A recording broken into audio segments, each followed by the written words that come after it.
আপনি আমাদের এই সমস্যাগুলোর সমাধানে ভূমিকা রাখবেন।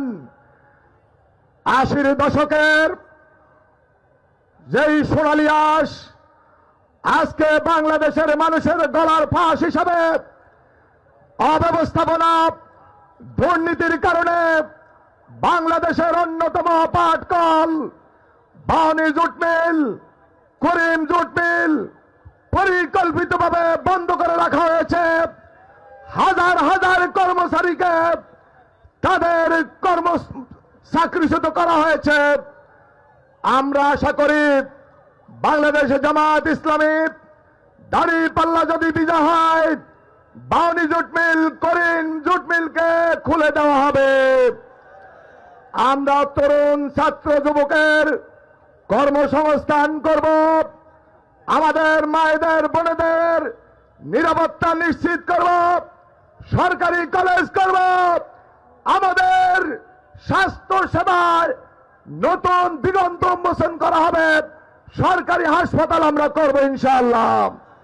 আমাদেরকে এই অঞ্চলকে পরিকল্পিত নগরায়নের আওতায় নিয়ে এসে আমরা যে রাজধানীর একটি অংশ আমরা মনে করি যদি দাঁড়িপাল্লার প্রতীক যদি বিজয় হয়, আমি ব্যক্তিগতভাবে আমি আপনাদের সামনে সাক্ষী রেখে কথা বলছি, আমি এখানে শাসক হতে আসি নাই, আমি সেবক হতে এসেছি।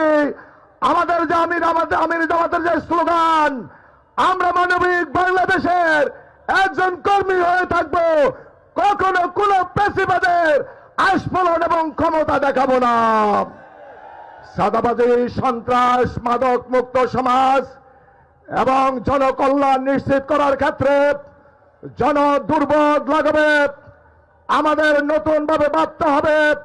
যাত্রাবাড়ি ফ্লাইওভার থেকে আমার ডান্ডার ভাইরা যোগাযোগ যেই ব্যবস্থাপনা এখানে আছে, অপরিকল্পিত যোগাযোগ ব্যবস্থা, আমরা 2টি হাইওয়ে আপনারা জানেন আমাদের আসনের সাথে আমরা পরিকল্পিতভাবে সকল নাগরিক বিন্দুদের সাথে নিয়ে এবং এক্সপার্ট টিমকে সাথে নিয়ে নতুন ভাবে আমরা এই ঢাকা 5কে গড়ে তুলব ইনশাআল্লাহ।